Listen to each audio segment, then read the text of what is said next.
привет, друзья! Сегодня мы с вами будем готовить салат со свеклой и кукурузой. Такой салат подойдет на каждый день. Давайте начинать готовить. 3 средних отварных свеклы нарезаем небольшим кубиком и перекладываем в салатник. Добавляем 1 банку кукурузы, 1 средний лук нарезаем полукольцами. Мелко нарезаем пучок зелени. У меня это петрушка и укроп.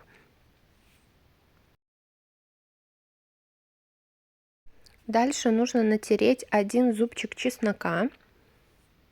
Соль и перец добавляем по вкусу. И заправляем наш салат растительным или оливковым маслом.